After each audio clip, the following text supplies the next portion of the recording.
Good day, guys. Welcome to another exciting episode of the WealthWise show. I'm your host, the Wise Investor, and join me as we navigate the world of personal finance and equip you with the knowledge and tools to make wise financial decisions.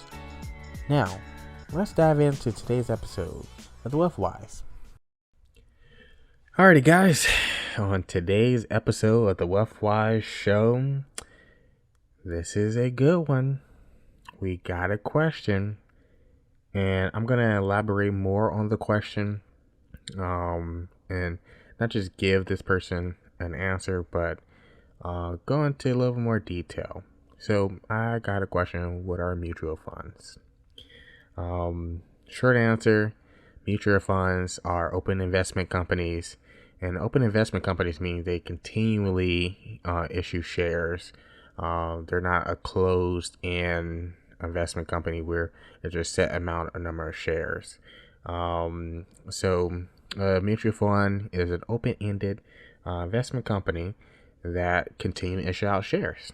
And the money that you give them, they put that money into other things like stocks, bonds, whatever the mutual fund agenda is. And, they put that money in there and you own a share of the fund, and they typically are good at paying dividends, paying you, the shareholder, a piece of the pie. So got that out of the way. Super simple, like I said, but like I said, I'm going to go into more detail. And I also want to talk about the other type of fund, which I've talked about it before on this podcast. I don't remember which episode, but we talked about exchange traded funds, ETFs. Now, those are really popular, and you will see why. And some would say more popular than mutual funds. And like I said, you'll see why. But what are ETFs?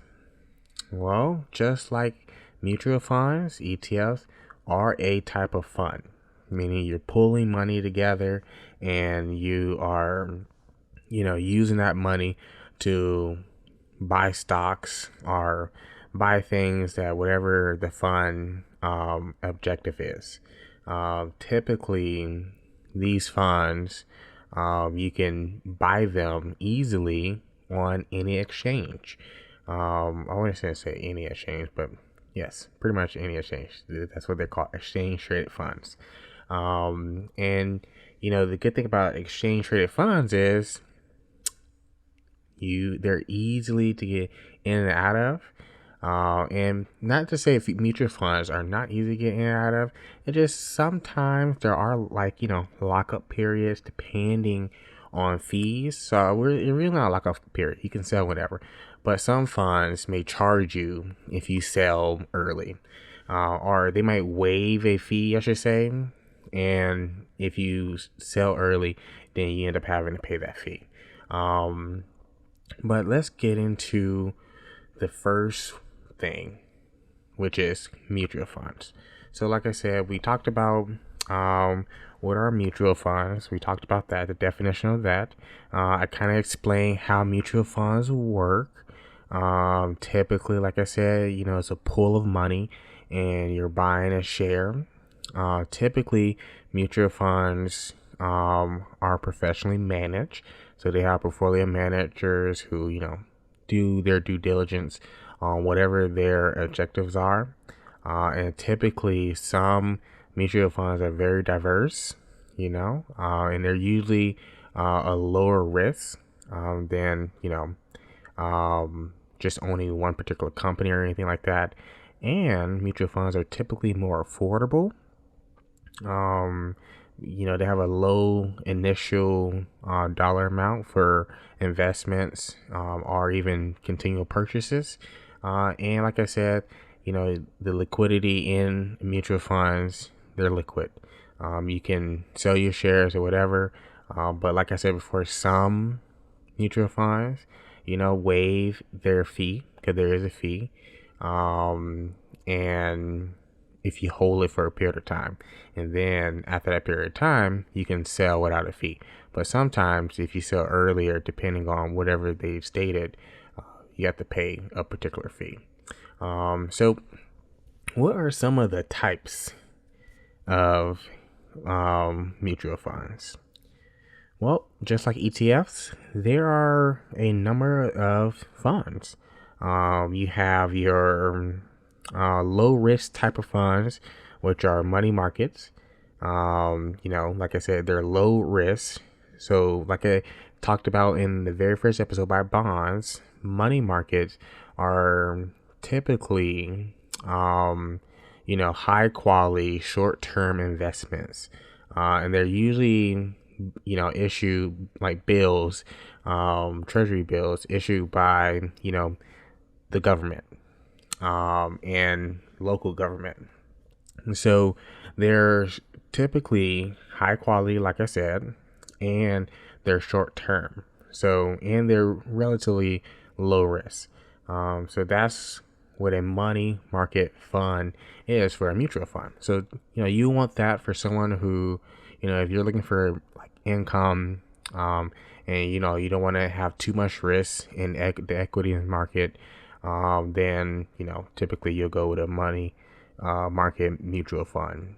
And then the next type of fund is one of my favorites, bonds. It's a bond fund. So the difference between the bond funds and the money market funds, because the money market funds typically do invest in investments issued, typically debt, and bonds are technically debt, but these have a little bit more risk than the money market funds, because they do try to have a higher return.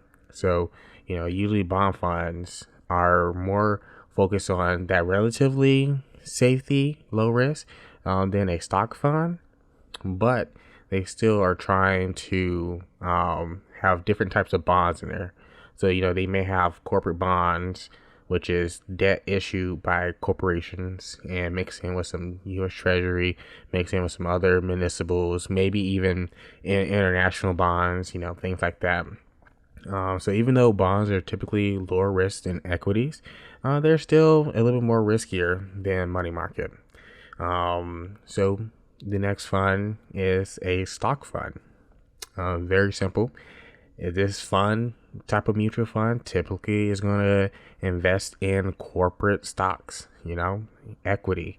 And there are sub funds in the stock mutual fund arena. You have growth funds. I remember we talked about this not too long ago, how growth funds, growth companies, are usually companies that don't pay a dividends, or at least don't pay a regular dividends, and they have a high potential for growth in the future. So you can get funds who focus solely on companies like that. Then you have an income type of fund where these mutual funds invest in companies that pays a regular dividends. Then you have your index funds. Usually these mutual funds, they attach themselves to an index, like the S&P 500, and try to, track their movement by basically investing in whatever the S&P 500 invests in. And then you also have sector funds. I think I mentioned this one of these episodes, but sector funds are essentially funds in the different sectors. So you have energy. So energy stocks are like, your oil, things like that. So you got energy stocks, you got utility stocks, you got healthcare, you got tech, you got consumer staples, consumer discretionary, you got financials. So these are funds that are going to specialize in a particular sector, a particular industry.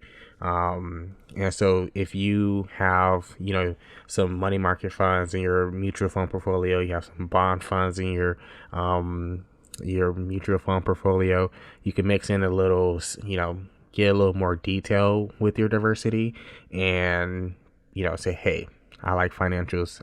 I work in banks. I've been a banker my entire life. I love financials. And I'm saying this is me, because I'm in finance, but I'm not a banker, nor have I ever been a banker. But let's say someone who is, they're like, hey, I got all this stuff set up for my portfolio. I want to be more detailed. I want finance sector or tech. I'm a techie, so I'm like, I love technology. I love the innovation and growth. So I'm going to invest in this, fund that puts their money into stocks that are tech heavy. So those are pretty much the subsectors of a stock mutual fund. Now, there is another type of mutual fund. It's called a target date fund. Now, what is a target date fund? Well, it's a mix. Typically, it's a mix of stocks, bonds, and typically other types of investments. And then gradually over time, they might mix their strategy. They might mix their strategy up. And typically, target dates funds can be known as like life cycle funds. So they're usually, are good for people who have, like, let's say, a retirement planning. So it's really good for like a retirement planning tool, essentially. So those are the different types of mutual funds there are. Now, what are the benefits and risks of mutual funds? Well, I'm going to go ahead and preface this now. Mutual funds, not all of them, but a good chunk of them do carry low risk. They're not as aggressive. Some of them, not all of them now. Don't quote me on all of them. But a lot of them are not aggressive. And the benefits of a mutual fund is, they are professionally managed. A lot of them have diversification, and they're good for diversifying your portfolio. They do offer ways you can earn money. You can do dividends payments. So any income that the fund makes, it will disperse that income to the people who own the shares. So they will pay you dividends. They also do capital gains distributions. So if the securities in the fund, it grows, well, they may sell some of those securities to, collect the capital gain of that and distribute that to the people who owns, the investors who owns the shares. So there are some good benefits for owning mutual funds. But what about the risks? Well, just like any investments, there is a possibility of losing money that you may have invested. So that's why doing your due diligence is important. Nothing is guaranteed, but that goes for anything in the markets, anything in life. So in a lot of times they do have another risk is fluctuating dividends. So unlike fixed income where it's fixed, so let's say a bond is fixed at a certain interest rate.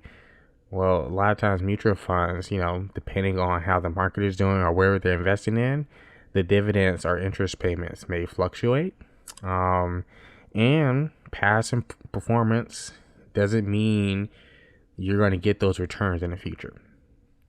That's important. Past performance does not mean you're going to get those same returns in the future.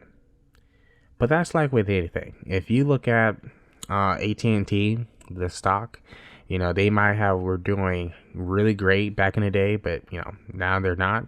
So yes, we can use history to kind of get an idea of what may happen in the future, but nothing's guaranteed. It doesn't mean it's 100%. And a lot of times, mutual funds are low volatile a lot of times, but there is some investment risk. So just keep that in mind.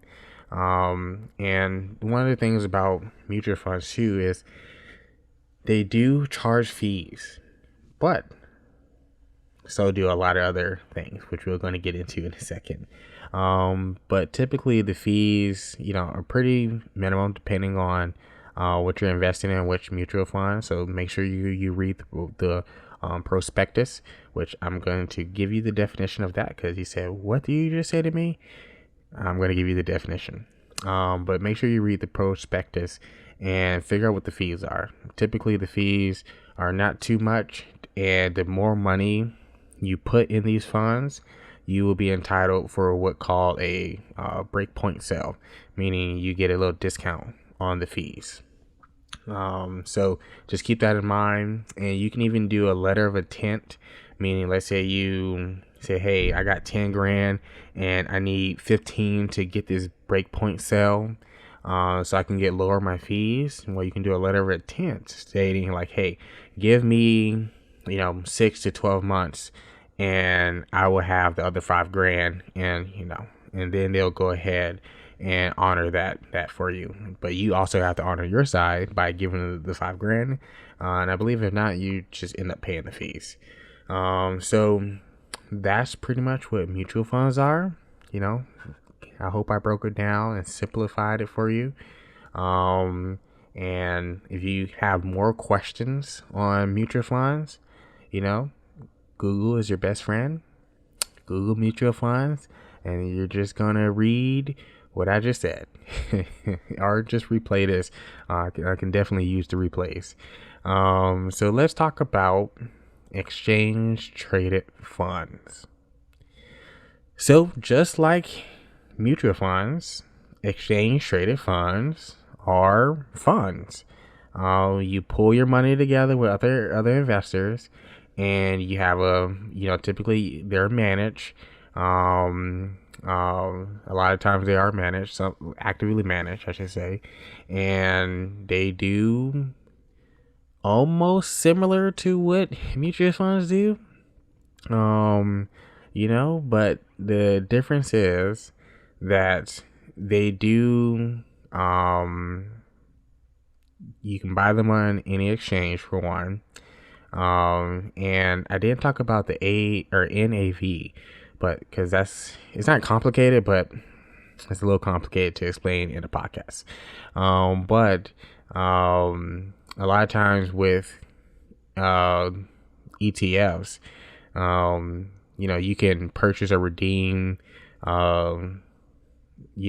your shares, I guess, at the end of each trading day at the NAV price.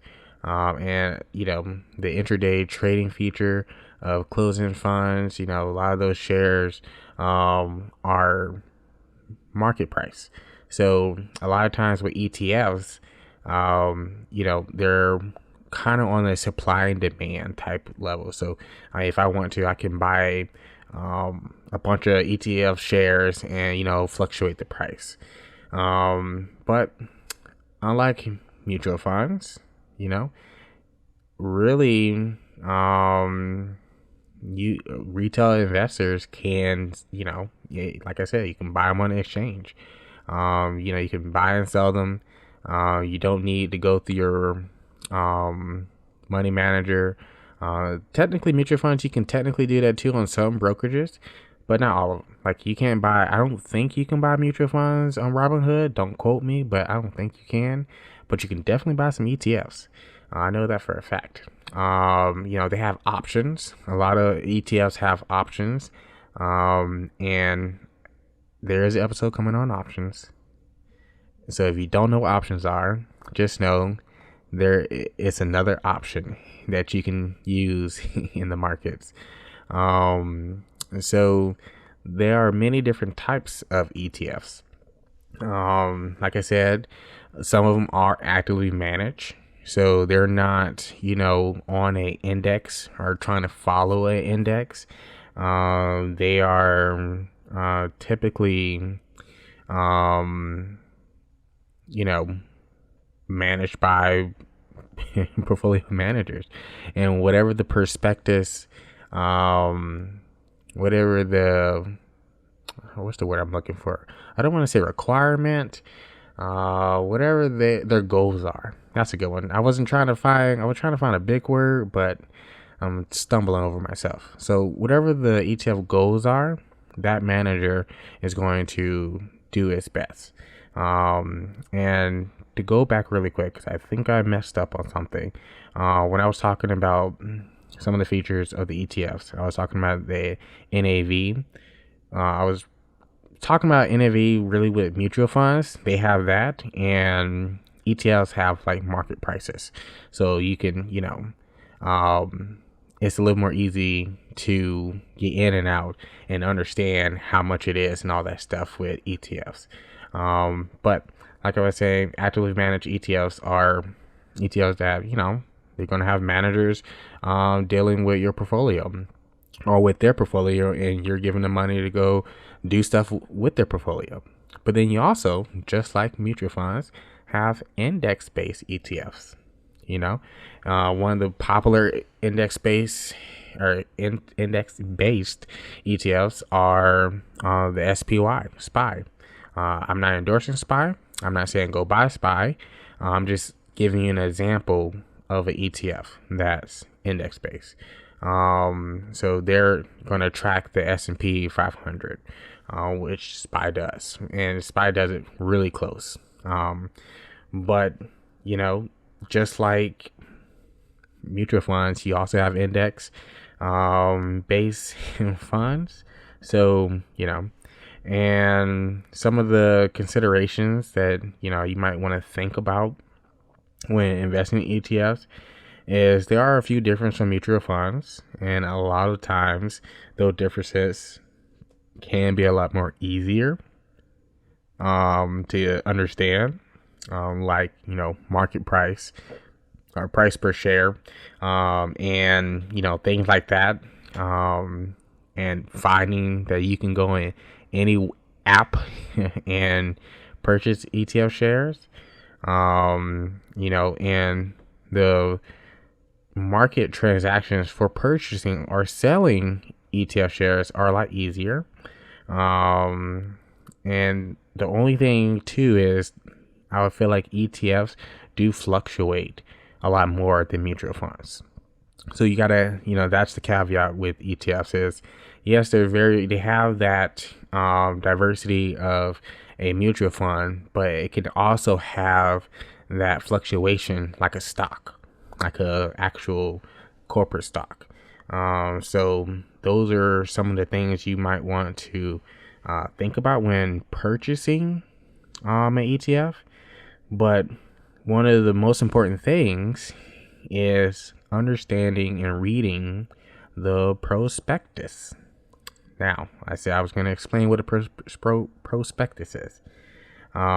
Essentially, a prospectus is included with majority, if not all, exchange or pretty much investments. Any kind of investments like mutual funds has a prospectus, stocks, IPOs have prospectus. ETFs, when they IPO, they have one, and pretty much it's just a document that states the objectives of the whatever they're doing, the risks, the fees, the expenses, and pretty much any other information that you will need as the investor when you're considering investing in this fund. So a lot of people don't read those, but it is important to at least look over it or have your money manager read it, or because that's going to give you that's going to answer a majority of your questions when it comes down to an ETF. And you notice I said expenses and fees. Well, ETFs do have expenses and fees. I know a lot of people don't know that, but they do. If you were to buy the ETF SPY, SPY is easy. If you were to buy a share of SPY, well, you do have to pay a very small percentage, like a really small percentage to them for managing that portfolio for you, essentially. I'm trying to figure out how much is their fee. So their fee as of right now is 0.09%. So that translates to, for every $10,000 invested, you pay, $9. So that's their expense ratio. So even though it's not a lot, it's very small, but you still have to pay something. And a lot of people don't know that. And the more money you're putting into these companies, especially over time, you have to be more cognizant of the little things that you get nickel and dime for. If it's something that you can like, okay, yeah, I can pay that, that's fine, but at least be aware of it and understand that you're paying it. And because you're paying it, talk to your CPA about it.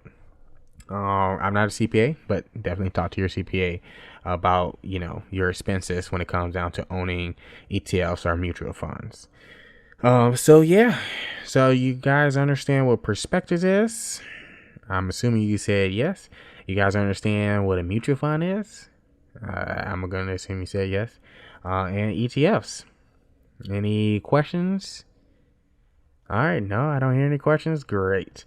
So also I want to hammer home this point. When you're investing, always understand that you need to ask questions. I know I keep talking about that, but it's important to know what you're spending your hard-earned money on and who you're giving your hard-earned money to. So even when seeking professional advice, it's important to ask questions. And if they get annoyed with you asking questions, not going to say they, don't know what they're doing, but I am happy to talk about finance. Like, this is my job. I love what I do. So I ask any questions, I'm going to answer it. If I don't know it, I'll be honest, say, hey man, I don't know, but let me get back to you. And that's because imparting wisdom and imparting knowledge is my job as an advisor. And I said that again to emphasize the advisory part, because my job is to advise. And if you don't have a wise advisor in your corner, then what do you have? And so understand the importance of asking questions, seeking professional help, asking them questions, and comprehending the investment opportunities that you are presented with. And when you're considering the advice of an investment professional, do a little bit of your own research just to confirm what they're saying, and understand that aligning your investment objectives goes hand in hand with your risk tolerance. So if you see and you hear on the news or CNBC and they say Nvidia just went up 150%, that sounds great, but can your heart handle that? And you might say, well, yeah, the wise investor, I can definitely handle 150%. All right, but can you handle if it goes down 50%? And I'm talking about 50% of principal of your actual money, no capital gains. So your investment objective may be to make money, but your risk tolerance says, no, slow down there, Jeffro. We need to think about this. So those are, my imparting wisdom words, or wise words. I really hope, you guys are taken to this podcast. I believe this is the 5th episode. Getting a little more comfortable. And I, going to have the video. I know I said that for like the last couple of weeks. But bear with me. I just ordered some stuff. It's coming to the house. I got to set it up. I got to test it. I got to, do all sorts of stuff with it to make sure I'm giving you guys the best I can give. So, that wraps up another enlightening episode of the WealthWise show. I really hope you gain valuable insight and practical tips to take control of your financial future. And remember, Financial education is a journey, and I'm right there with you. If you have any questions or topics you'd like me to cover, feel free to reach out to me through my social medias, YouTube, Instagram, Twitters, anything that you might see me on. Reach out, even in person. If you see me on the street, even though you don't know what I look like, reach out. Don't forget to subscribe to my podcast on YouTube, Spotify, wherever you listen to podcasts at. Subscribe, like, comment, help me out. That'd be great. And together, let's unlock the doors to financial independency and live our best lives, guys. Until next time, stay WealthWise.